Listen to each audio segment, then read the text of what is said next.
Good morning, everyone. So I wanted to pop on and first of all apologise that I've not been in the group, and I've had to cancel a lot of things over the last week or so.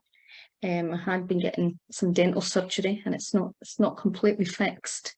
I've got a problem here, so it's a temporary fix. But anyway, I wanted to come on and do a session on some archetypes, and it's interesting what archetypes came out when I picked these cards. I actually done them last night, and again, for anyone who is not familiar with archetypes are aspects of what we call the spiritual collective. And there's a lot to archetypes in many ways.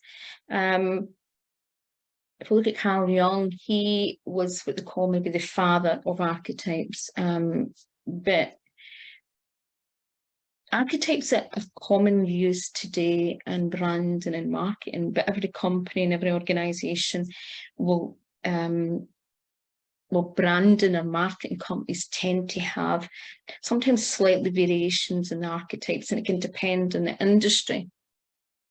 One of the things that I saw, even though there is some people that I used to recommend for people to go to for testing and things like that, I always recognised there was a wee bit of a missing aspect in relation to the spiritual sector, where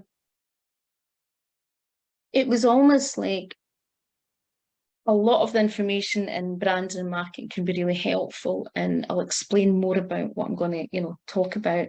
But there was almost a missing aspect when it came to spirituality, because when you run a spiritual work business and you really are really about spirituality and about spiritual awakening and really about living your purpose, and a spiritual way, it has a different edge to it. And sometimes people presume that when you're in the spiritual community or you're a healer, that we all have the same views, and that's so far from the truth. And everyone comes in with their own set of beliefs, their own certain level of consciousness, awareness, and we all have different levels of consciousness, awareness, and even awakening on different things. And I'm working on something at the moment that I'm hoping a lot of you will find really helpful, and I'm hoping that'll be out quite soon, and it is related to the archetypes, and I'll be telling you a wee bit about that more soon. I do have a lot of courses on archetypes, and this thing's going to help. But today I wanted to talk about 3 archetypes that were pulled out, and one we've got first of all, we'll go for the rebel archetype first. So I want you to look at the rebel archetype, if you can see that. Now, I use Caroline Myss's cards, and it's just because Caroline Myss, I have done some of her work, I've done Robert Ahota's work, I've done a lot of different archetype courses and studying. I've studied it over 25 years. But because she has as many of the archetypes, it's quite helpful. But I'm going to read her interpretation of the rebel, and I'm going to explain how that can show up in your business and your life and your marketing, right? So the light attribute of the rebel is that they have the ability to challenge authority. They naturally challenge authority, and often that is to create social change, right? So the light aspect of that, right? Now, the light aspect of the rebel will reject maybe spiritual systems, religious systems that do not serve inner needs and more spiritual needs, right? So when they maybe feel that something's definitely not right, they will really rebel against it and refuse to kind of, go there. The shadow aspect of the rebel, according to Caroline Myss, and I'll go into this in my own interpretation for all the other stuff that I do, is that it rejects legitimate authority out of anger, and it rebels out of peer pressure or fashion. So if you think about Caroline is kind of hinting there to the teenage rebel. If you think about the teenage rebel who they just rebel against anything. When people go through a teenage stage, they just like to rebel because of rebelling. It's like they're finding their feet, but there's also they struggle with authority. At that age, a teenage year, they're seeking freedom. They're seeking that exploration. So in a wee bit, when you think about it, the explorers coming in a wee bit here, they want to find that freedom. So they rebel against their parents, they rebel against any authority.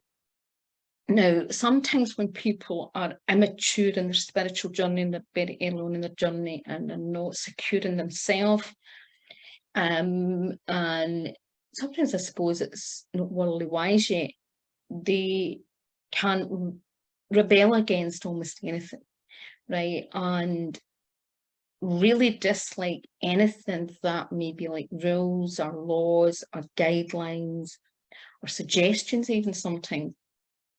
And when the dark element of the rebel comes up, I've mentioned this before, but it can be quite challenging when you're working with someone, and you'll recognise this if you've got clients that might have a rebel archetype, where they just want to be different, they just want to do everything differently, they don't want to do things a set way, but in that way that sometimes they can sabotage themselves all the time, but they make it very difficult for people that they have relationships with, right? And that's the shadow element. Now, so we're in an aspect of society at the moment that actually we all need the light aspect of the rebel, right? There's a huge shift in the collective, and we've got a lot of things at play at the moment where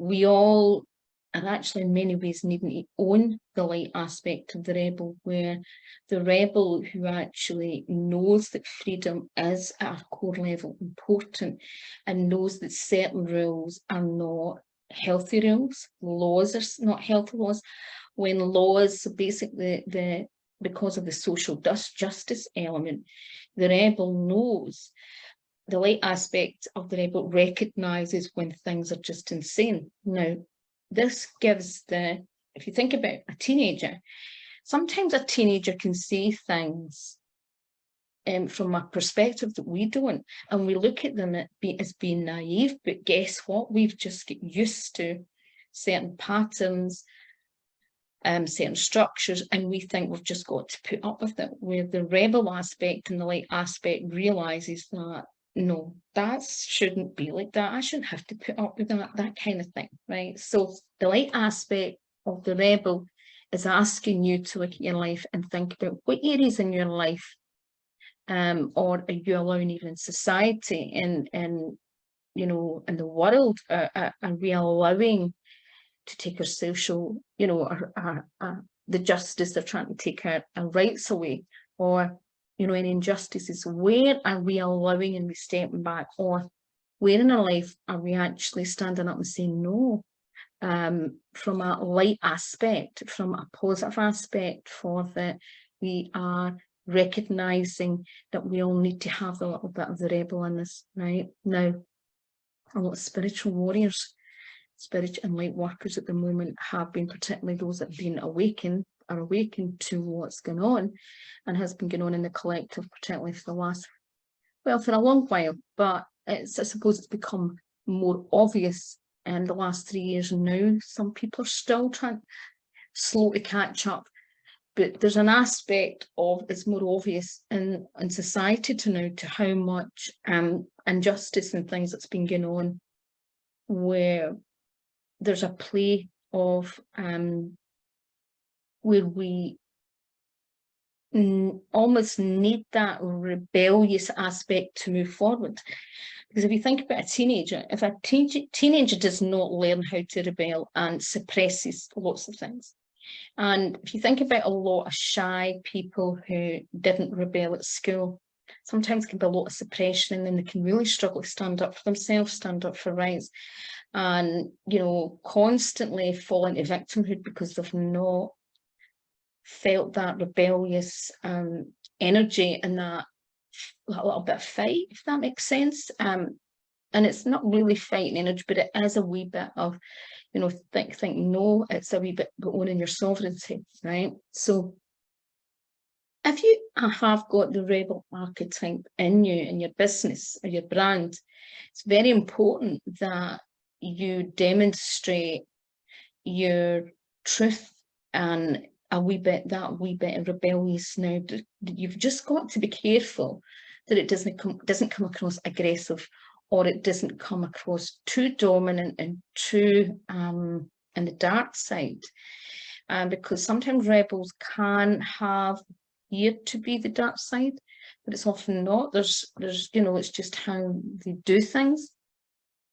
So that it depends on your audience. The spiritual audience, there's some aspects of the spiritual audience that you can really capture, but it's almost, well, I'll give you an example. I remember someone coming to me for advice on their branding, and they definitely had the rebel archetype in them. And they wanted to use a lot of black and red in their marketing. And to be quite honest, for what they were doing, it was not good colours. But I could understand why they were attracted to it, because they had that, a bit of the rebellious in them, but it was very aggressive. And the person couldn't understand how they'd spent a lot of money on their website and their marketing, and were doing things to get a lot of traffic. But guess what? No one was buying. But it was coming across so aggressive, the colours and the way it was done, that it would not be as relatable. There was too much of the one energy.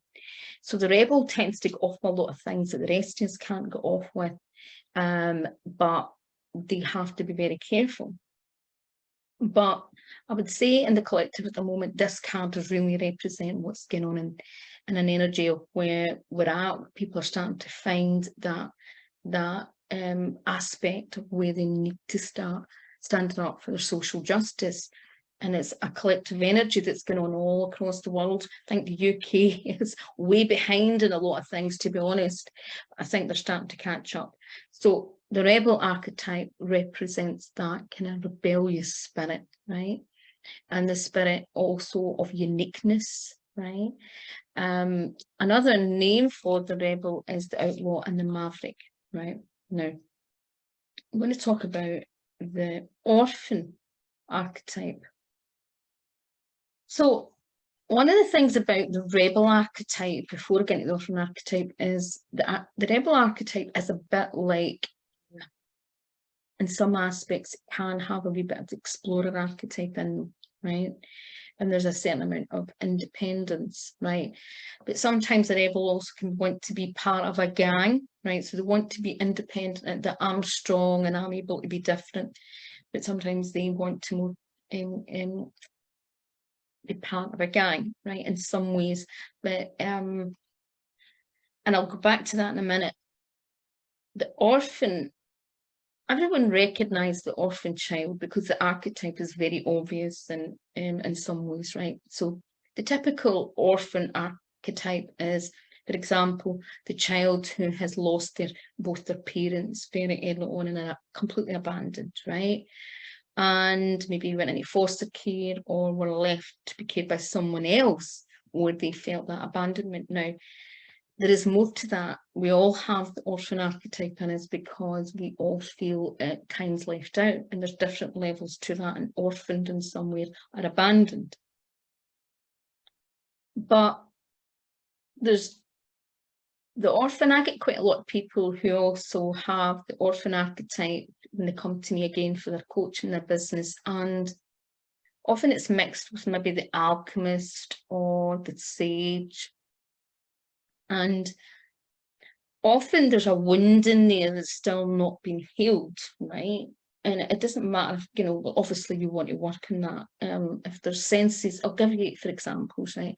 So the orphan archetype is the archetype who, because of their abandonment, they either go in the light aspect of or the negative aspect. So I'll maybe put the card up for you to see this, right?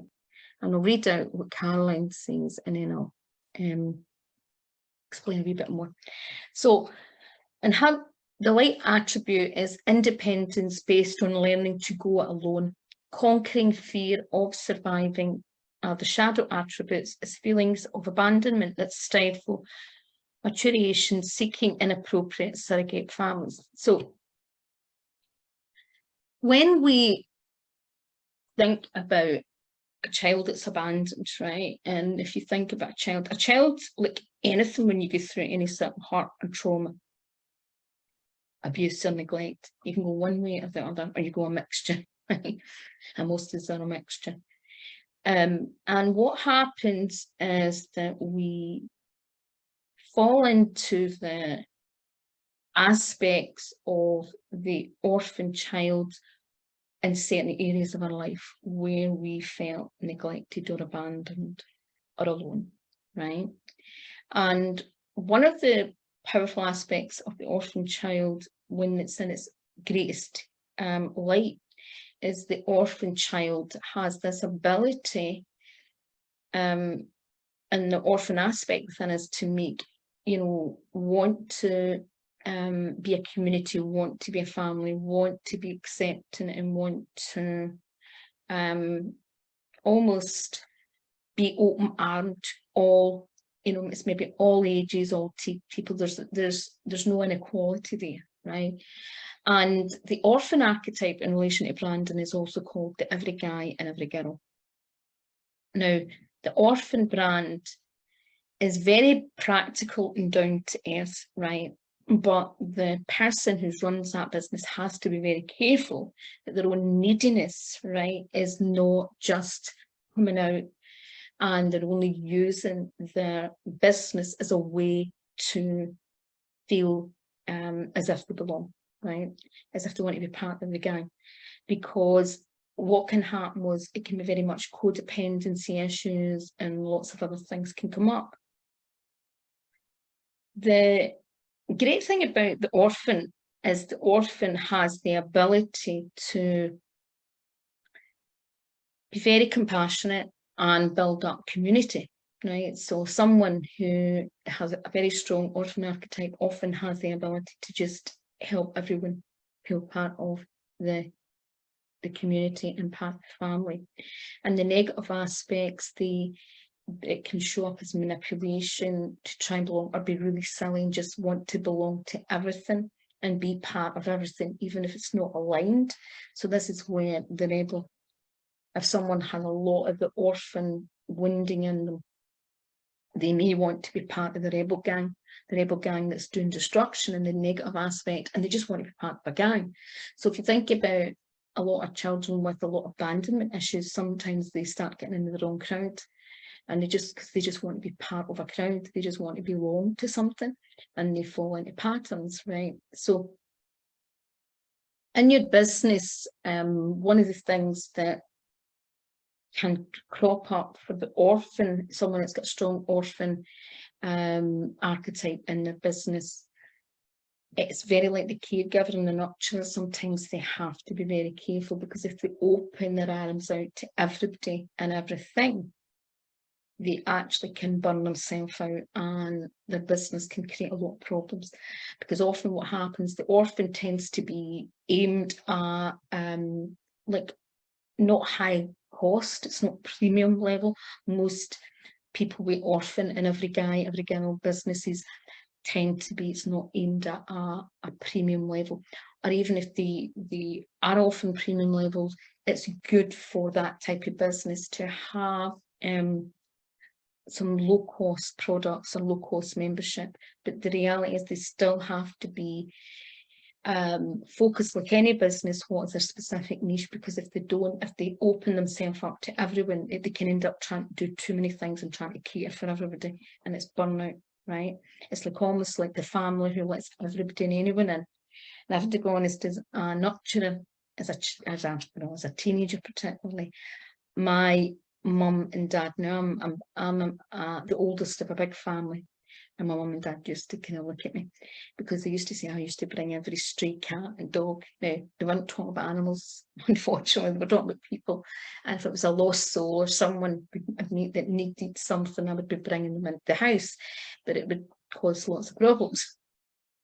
So that can be a wee bit of the orphan archetype. So you've got to be really effective in your business. And also you've got to remember, if you are very much the orphan archetype, there is that practicality, every guy, every girl, it's the girl next door type of energy. Now, we're in society at the moment, and the orphan archetype's actually playing out in us all as well, because when we feel as if let's look at the other side of the rebel, right? So when things are in chaos, right, and when the rebels at play and just want their own way, right, and just wants to break the rules, there can be a lot of chaos, right? We're seeing a bit of that as well going on, right? So we're seeing the opposite. We're seeing the positive aspect, the light of people now saying, no, I'm not putting up with it. But there's also other things where aspects of the rebel has caused chaos of people just wanting their own way, and maybe not wanting to do things from social justice, but to break things down. We see this way in a lot of countries where people who are trying to stand up for their rights, and this goes into the liberator, which I'm going to talk about. And what is happening is that the negative aspect of the rebel is coming in, people who just want to stir trouble up, when you start to see groups that infiltrate different things. So we think about these groups that infiltrate, right, and they want to come in for darker agenda. That can be like a shadow self. The shadow self wants to come in and sabotage something, and it wants just to break things down for the sake of it. There is people in governments and societies that are doing that in some ways. But I do believe that, and I think a lot in the spiritual community believe that the energy of even the warrior is really, really important at the moment, because the warrior is about the light warrior, and it's about sovereignty, right? And when people are just act like servants, subservient, you know, there's obviously a dismay of power, and that leaves us powerless, and it can, you know, it really kind of, I've said this before, cut us off at the knees and really drain us of our resources, which you'll know what I'm talking about. Now, the problem with the orphan child, when the orphan child is in its negative state, right, when we're in a vulnerable state and we feel abandoned, we feel neglected, and we don't have courage, because the weak part of the orphan child is not courage. The weak back feels like a victim, right? They feel orphaned, they don't feel part of something. A lot of the spiritual community have felt very orphaned in relation to them trying to speak out as a part of what may people think is the negative rebel, but it was an attempt to be the light aspect. And they feel abandoned by their family. I know a lot of people whose marriages broke down over the last few years over different views and things. And a lot of people so dedicated to the spiritual journey that they, you know, faced a lot of crucifixion in many ways, and we've all done it to certain degrees, and felt abandoned. But if we stay in the shadow aspects of the abandoned child, right, it becomes the victim. And also it becomes even the people will then break down. Their moral values, their ethics, their values will break down, because they don't want to be abandoned anymore. So people will give in to someone else's views. And we've seen this happen as well, where people didn't want to make certain decisions, but they did it because they didn't want at a core level to be an outcast, right, or seen as if they were something. And that's sometimes the tendencies of the orphan, the negative aspect is all where we maybe make certain decisions we wouldn't normally make because of the crowd, right?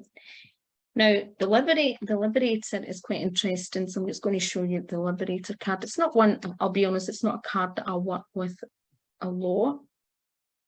It's not an archetype really, because it's just one of the, what we call an offshoot. Right. I'm just going to read this out. So the light attribute of the liberator is freeing yourself and others from outmoded beliefs, releasing negative thought patterns, right? So we all know how important that is at the moment, right? But the shadow element is imposing your own tyranny over those you claim to liberate, ignoring legitimate constraints. Now, we also see this playing out. So basically, what is happening is that we're seeing a situation where, again, like the rebel, we all want to be liberated. There's lots of countries around the world where people are trying to fight for liberation. A lot of where they're starting to realise what's been going on with the governments, what's trying organisations, decades of manipulation of power, dishonesty, deceit is actually coming to the surface, and that's all part of the golden age. It's part of the awakening. It's part of us all around the world start to see this, right?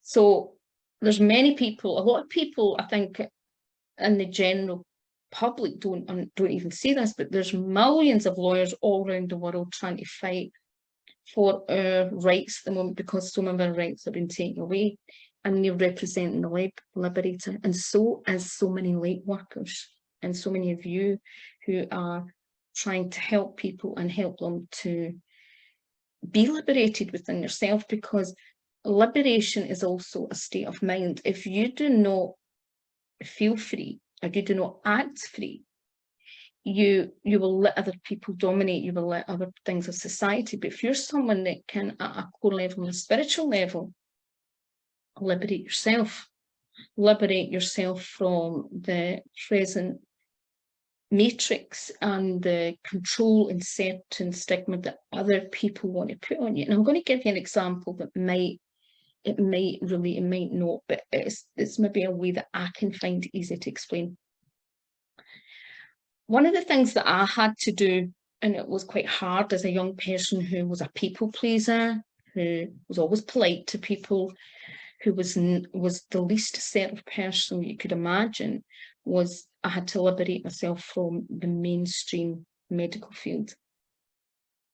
And one of the challenges that I had was I had so many complex, rare and chronic medical challenges that it wasn't just that they weren't treatable, but there was a lot of ignorance around them. I had also one rare condition for a baby that is so rare that there was not really anybody, an expert in the UK for it, right?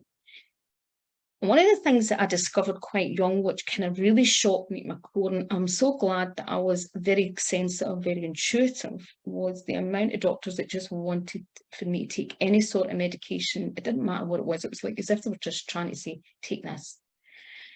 But from a young age, I don't know why, but I always was very attuned to more the natural side of things. And I have to be honest, my family on the surface would not maybe appear like that, but my dad was definitely more switched on and was very aware when on the pharmaceutical industry and things like that. And my mum was never pill poppers, but there was a lenience more to look for, not just to go all the time by what was presented to you. But my gut, a lot of times, and I remember being given something, it was actually heart medication, and it was really dangerous medication. And it was one of the first things that I was given that really looked at it and I thought, I really shouldn't be getting this. And I had to really stand my corner in relation to stand up for myself in so many levels. And it was sometimes very exhausting and very draining, but there's also a sense of freedom from that, because I recognised at a core level this matrix within the medical system where there was almost a tyranny of they were right, you were wrong, particularly if you were a young female, because there was a general consensus at that point. If you had some of the conditions that I had were very misunderstood as well. One of the diagnoses I had was severe ME. Now, it turned out a lot of my symptoms were also things which we didn't know at the time. But one of the things was there was a lot of discrimination, right? And there was this thing that, if you were female and you had certain symptoms, it was all psychological and whatever. Now, on one hand, I was lucky I did have, or you could say lucky or unlucky, I had other very rare medical challenges that they were quite frightened and they didn't know what to do with. But on another hand, there was a lot of element of control. But I have to thank God and thank my spiritual connection, because despite being someone who, I have to say, a lot of people would have said very soft and weak, that's how I was described. It's very soft and weak. People would describe me, oh, you're too soft, you just let anybody do anything to you. But on a core level, on a spiritual level, I realised that there was something very wrong with this matrix in this. And I done a lot of things that many people of my age and at that time would have never done, right? And I made lots of decisions to do with my health and that people were quite surprised about, right? And there was a sense of liberation, but I knew at a core level that it was not right what they were doing to me, and it was not right for me. I also had to make bold decisions even against some of my family's recommendations. I had to do that a lot. And in many occasions, I actually saved my life. I'm someone, I've just been very unlucky. A lot of things happened to me, and my own liberation in relation to being someone who wanted to heal and support my health in the most holistic way possible helps me become free. But the shadow element, right, is where obviously them trying to put tyranny and their opinion, and we see this in the collective around the world at the moment. We have had tyranny, even if people don't recognise it, on different levels. People trying to, if you look at even what's going on with certain bills, right, in certain companies and organisations, there's a tyranny. They're forcing people to try and do something. They're manipulating their power. They're manipulating their a certain sense of entitlement there because of their position. They are trying to take people's liberties away, take people's powers, take people's choices. This is why this is so important, right? A lot of you work, and you may not recognise that they're actually helping people liberate. If you cannot liberate yourself, but if you at this point are stuck in the matrix and you cannot see what's happening, you're going to really struggle to help people liberate themselves, right? And you're going to struggle to help people get that wee bit of the rebel in them and fight back. People are so at the moment disempowered. They're very in their root chakra. They are coming from so much fear. Now, I'm someone that sometimes people that I know, I can talk about things that other people would find fearful, and I talk about things, right? But I'm one of these people that likes to get. So when I've had a diagnosis of something, I remember what it was. Like I remember they thought of cancer, and I was in there going looking to find out about, like, what do I need to start doing right away before whatever. I'm one of these people that just, I'm used to that. I go in and think, right, what is the problem or what's happening? What can we do to fix it or change it, right? I don't have as much fear in some areas. I'm not saying, of course, I fear them like everyone, but I tend to be go in there and I jump into things. And I think, right, what's this? Because I'm solution orientated and I'm very practical. So I tend to be a wee bit of realist, not always, you know, the opposite. I tend to look at things from all angles, right? Now, the liberator looks at the facts or looks at what is going on that is not working.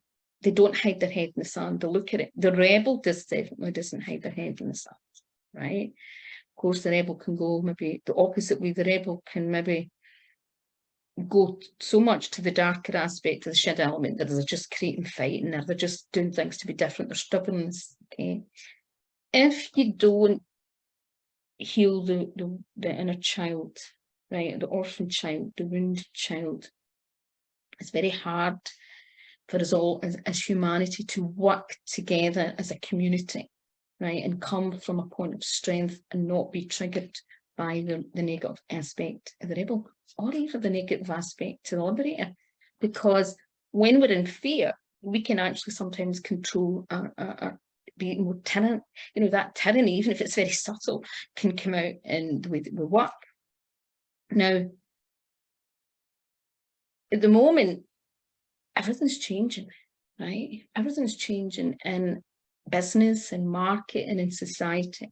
And it's because of the positive aspect of the rebel and the liberator, but it's also the positive aspect of the person that knows what it feels to be not equal, who's left out, who's not treated equally, right? We all wanted to be treated equally. We all are a family. And one of the things that I do have to say, that I know there is some ladies in the group, and you're very good at supporting other people and really move forward as a team and help others. And I'm so grateful that I've attracted clients that are like that. But also, I get a lot of people who are still working so much from the fear aspect of independently. In a spiritual perspective, they seem very disconnected and they're not working as a team. We are all helping each other move forward. And one of the things that's going to help humanity to move forward and the spiritual community to move forward, and even in your business, when you start working more as a team with other people, if you support other people in their business, they're more likely to support you. But if it's all about me, and you're only you focused, it's harder for you to grow, right? And one of the things that I've always done is tried to be as generous as I can to help. Now, yeah, of course, you have to be wise what you do and what you share. Sometimes I don't share certain things because it's not maybe exactly how I would, what I maybe believe, or how it's presented, or maybe didn't agree, it doesn't align with my ethics, my core values, or whatever, and there's certain things like that. But we all have to do what we can to support each other, right, and work as a team. When we work independently and we're only just thinking about our own survival, we do not help humanity. And if you're also in the opposite spectrum, when you're worried about what everyone thinks, and you're too worried about feeling abandoned, you're not healed that aspect, but you know there's things that are not right, and you're not speaking out, and you're not really having the courage of your truth, you're going to really sabotage yourself, right? So it's important to heal this aspect, and we heal and if we're going to move forward with that rebellion, that we're doing it from the right space and liberator. I hope that helps. Just going to see if there is any comments. Hold on. Morning, everyone. Sorry I missed you because I've been doing it on Zoom and I just streamed it. Hello, everyone. Nice to see you. Hello, Jemima. I know you're not doing well. Linda. How is everyone this morning? I hope you are well. I hope you find that helpful. So, remember that we're all unique. We all have different roles to play. We're all in different aspects of the journey. And there's some areas that we have got refined, and there's some areas we haven't. Doesn't matter. I've been studying spiritual healing and all sorts of modalities over 30 years. And I'm someone, because I didn't have a family, I'm single, I dedicated my life to this. It's not just been a job, it's been a huge part of my life, and there's still a big areas that I have to work in, a lot of areas. We all have different areas, we all have different strengths, but I hope, keep an eye out, because hopefully within the next couple of weeks, I'm hoping by next week, we'll have this new thing released. I'm not going to tell you about it, but it's to do with archetypes anyway, and your business and your marketing. And I hope these are well. Oh, and I just wanted to remind you that the Awaken Your Magical Child and Inner Alchemist session, it's a coaching and healing session, is on Thursday at 12 o'clock. And what it's designed to do is to help you awaken, like we all have, even some of you will be strong alchemists, some of you won't, right? But every single person has the alchemist within them, and that ability to transform and catalyze light to dark. But we also have other qualities that are very magical, and we have a lot of power within us, right? That we're cut off, right? We've disconnected. This is designed to help you tap into your soul and tap into the magical child archetype. I use a lot of different things, right? And I use higher dimensional healing to do it, right? And I use a few things to do it. But it's about also tap into the creator, because the magical child is very close to the creative aspect, right? And the channeler, right? And obviously it's about healing the wounds and related to the alchemist. One of the things that I see a lot is that people, again, are not owning their powers. They're just looking elsewhere, or they're trying to make something look fancy, or they're trying to make something sound as if, and they're just not quite sometimes really refining that what their real own niche is, their own gifts. And also we've got a lot going on energetically and psychically. There's a lot of psychic attacks going on at the moment, which is making people feel very disconnected from their own gifts and their spiritual connections. So this is designed to help you, but it's also helped to release some blocks where you're maybe struggling to transmute certain things in your own business, right?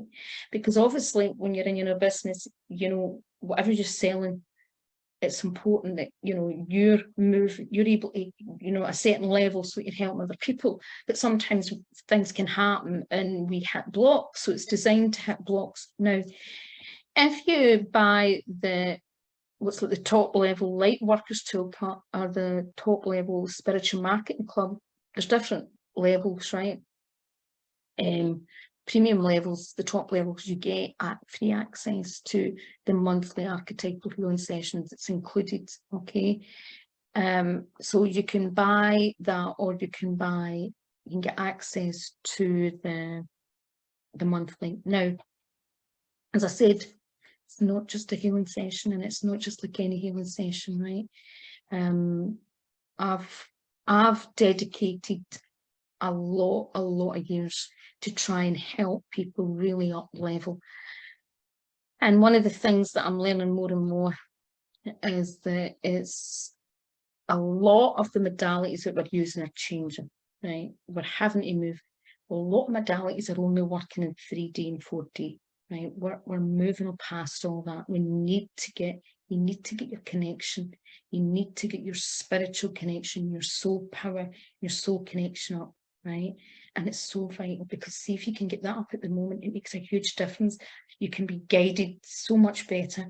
You can feel the truth so much better when people are talking, particularly when you're watching the news, when you're watching all sorts of things that's playing out in the world. You can tend to feel if something's not right, something's not, which is so important. Discernment is so vital. And there's so many people have came to me over the last few years and struggling because of certain decisions they made because of lack of discernment. And this is all designed to clear that channel, okay? So anyway, and I will be continuing, I'll be popping in over the next few weeks to tell you more about new changes. One of them is that I'm moving as much as I can over to my training platform. I wanted to do it for a while, for quite a few years, to be honest, but it's just, the platform is going to be changing, and the community's part of that platform is going to eventually get upgraded. I just was hoping it would be upgraded before now, but I really do want to come off a lot of social media for a lot of reasons, and I definitely want to come off this where I'm streaming this at the moment. Energy's not good. I don't think it's going to last, but that's another story. But anyway, I better go. I hope you're all well. Thank you for any of you that watch this. Have a fantastic day, and bye for now.